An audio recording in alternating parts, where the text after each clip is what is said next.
작년에 AI를 이용한 보이스피싱 피해액이 1조 원을 넘었다는 뉴스 혹시 보셨나요? 네, 봤습니다. 정말 충격적인 숫자죠. 저도 보고 정말 이게 단순히 사기 수법이 좀 교묘해졌다. 이 차원을 넘어서는 것 같아요.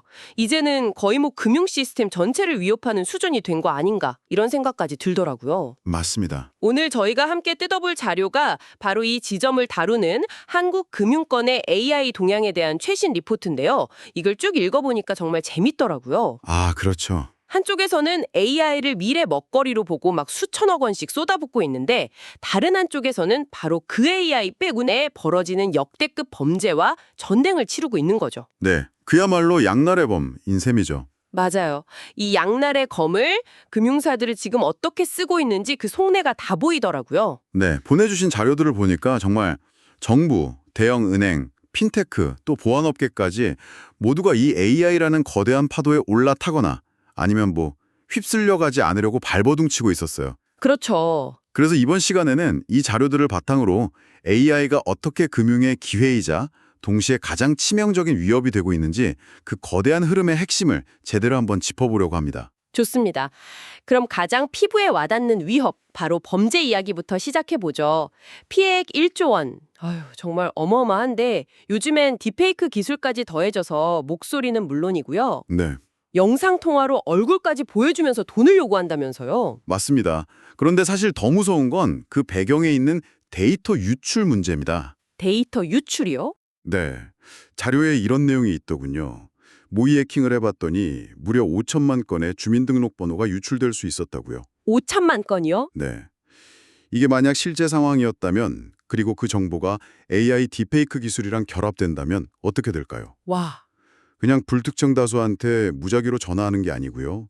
당신의 이름, 주소, 가족관계, 최근의 소비 패턴까지 다 아는 상태에서 개인 맞춤형으로 접근하는 겁니다. 아, 이걸 2차 공격이라고 부르는데 이건 정말 당해낼 재간이 없죠. 와, 생각만 해도 끔찍하네요. 내 모든 걸 아는 AI가 우리 엄마 목소리로 전화를 건다고 생각하면 와, 그런 금융권은 이걸 그냥 보고만 있지는 않을 텐데요. 어떤 식으로 대응하고 있나요? 당연히 필사적으로 막고 있죠. 흥미로운 사례가 자료에 나온 K뱅크의 스미싱 문자 AI 판독 서비스입니다. 아, 그거 저도 본 것 같아요. 네, 고객한테 온 문자가 좀 의심스러우면 이걸 AI가 먼저 싹 분석해서 이거 스미싱일 확률 몇 %입니다. 이렇게 알려주는 거예요. 오, 괜찮네요. AI 범죄를 막기 위해서 또 다른 AI를 동원하는 이른바 이공제공 전략인 셈이죠. 광주은행처럼 아예 보이스피싱 예방을 잘해서 우수기관으로 선정되는 곳도 있고요. 은행들이 자체 방어 시스템을 구축하는데 정말 사활을 걸고 있습니다. 이야, AI로 AI를 막는다. 정말 치열하네요. 그런데 자료를 보다 보니까 좀 의아한 부분이 하나 있었어요. 어떤 부분이요? 코인베이스라는 회사가 양자 컴퓨터의 위협에 대비하고 있다는 내용이었는데요. 잠깐만요. 양자 컴퓨터요? 아, 네. 이건 거의 공상과학 영화에서나 보던 거잖아요. 그렇죠. 아직은 좀 먼 이야기처럼 들리죠. 아니, 지금 당장 해커 막는 것도 벅찰 텐데 이렇게 먼 미래 기술까지 대비한다는 게 좀 과한 걱정 아닐까요? 아니면 제가 모르는 심각한 위협이 벌써 코앞에 닥친 건가요? 아주 날카로운 질문입니다.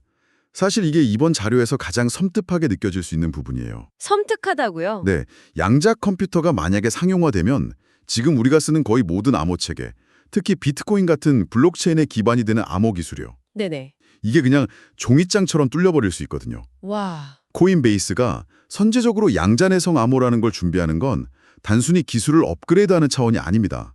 이건 디지털 금이라고 불리는 비트코인의 가장 근본적인 믿음, 즉 보안이 언젠가 깨질 수 있다는 걸 스스로 인정하는 셈이에요.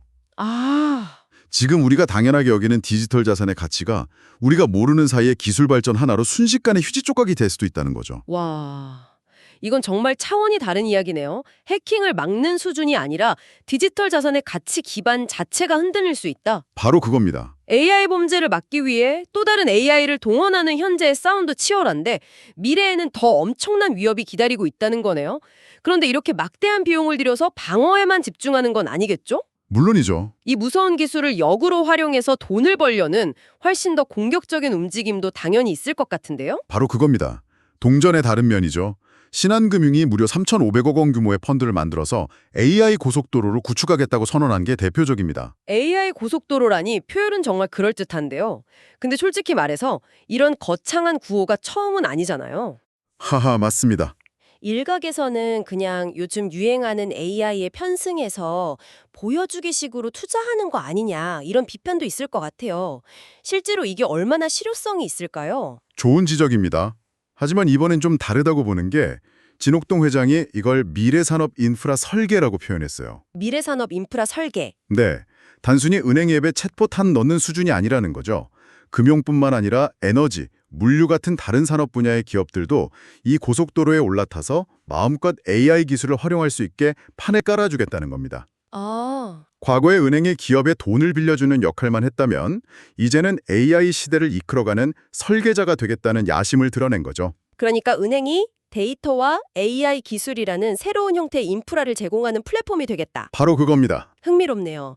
그럼 다른 은행들도 다들 비싼 고속도로를 건설하고 있는 건가요? 아니면 은행별로 전략의 미묘한 차이가 좀 있나요? 예를 들어 어떤 곳은 인프라 자체에, 다른 곳은 그 위에서 달릴 특정 서비스에 더 집중하는 식으로요? 정확히 보셨습니다.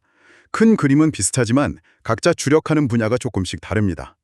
우리은행은 자산관리, WM이나 생활금융처럼 고객과 직접 맞닿는 서비스에 AI를 결합하는 데 집중하고 있고요. 미래산업 육성을 위해 1조 원의 모험 자본을 풀겠다고 했죠. 1조 원이요? 네, 반면에 KB금융은 자료에 나온 것처럼 토큰 증권, 즉 STO에 굉장히 공을 들이고 있어요. 아, STO요? 저도 자료에서 보긴 했는데 정확히 어떤 개념인지 청취자분들을 위해 간단히 설명해 주실 수 있을까요?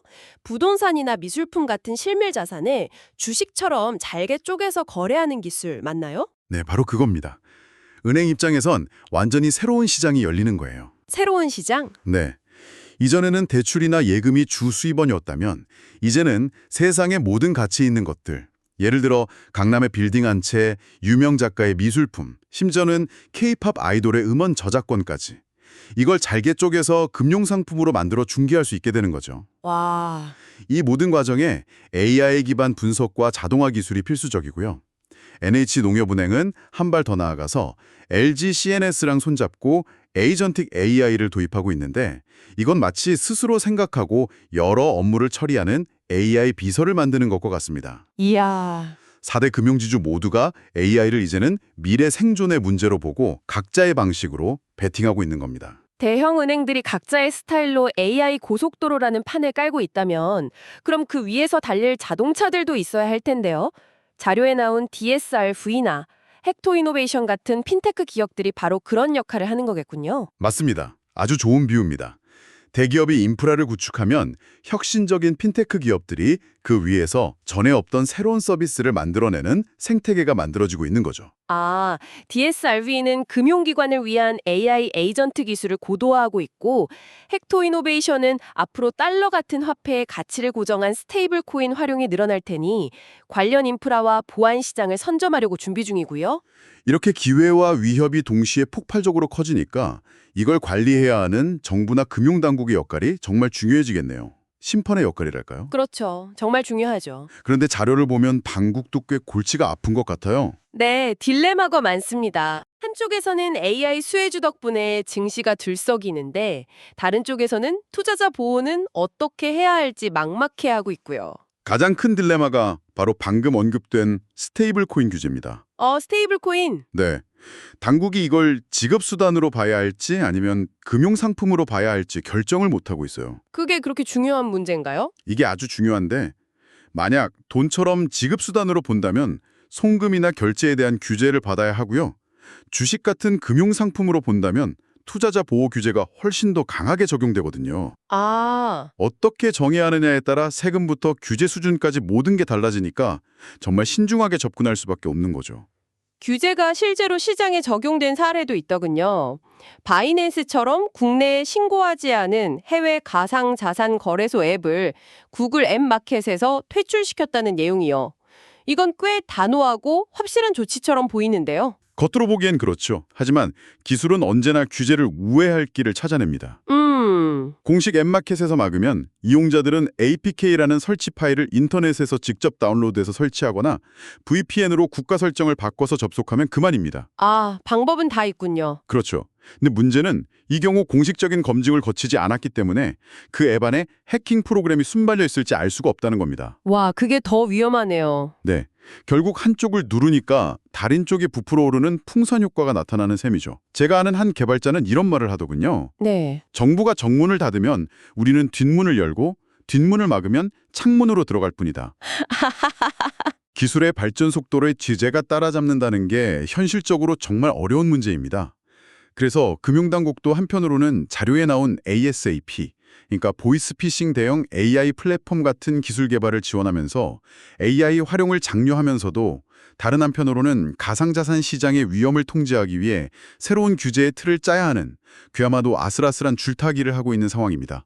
오늘 자료들을 쭉 훑어보니까 한국 금융권은 그야말로 AI 전쟁의 한복판에 있네요. 네, 정말 그렇습니다. 신한의 AI 고속도로처럼 AI를 성장의 엔진으로 삼으려는 거대한 움직임이 있는가 하면 1조 원대 피해를 낳는 딥페이크 범죄처럼 모든 걸 파괴할 수 있는 무기로서의 AI에 맞서는 치열한 싸움이 동시에 벌어지고 있고요. 이 모든 흐름은 결국 금융의 역할 자체가 근본적으로 바뀌고 있다는 걸 보여줍니다. 역할 자체가 바뀐다. 네, 이제 금융은 단순히 돈을 중개하는 곳이 아니라 AI라는 새로운 시대의 산업 인프라를 설계하고 데이터를 모으고 위험을 관리하는 핵심 플레이어가 되고 있는 거죠.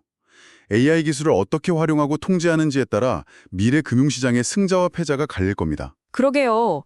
자료 마지막 부분에서 신한은행이 생산적 금융과 포용적 금융이라는 말을 언급했던 게 기억나네요. 네, 지금까지 저희는 AI를 통한 보안 강화나 거시적인 투자 전략 같은 큰 이야기를 나눴지만 이 기술이 당신 개인을 위해 쓰인다면 어떨지 한번 상상해보면 좋겠습니다. 좋은 포인트네요. 단순히 보이스피싱을 막아주는 수동적인 역할을 넘어서서요. 이 복잡한 AI 경제 시대에 수백 가지 대출 상품 중에서 당신에게 가장 유리한 조건을 찾아주고 당신의 소비 패턴을 분석해서 노후를 위한 최적의 투자 포트폴리오를 짜주는 그런 진정한 의미의 금융 비서가 생긴다면 어떨까요? 정말 꿈 같은 이야기네요. 어쩌면 AI가 만드는 금융의 미래는 생각보다 훨씬 더 당신 가까이에 와 있을지도 모르겠습니다.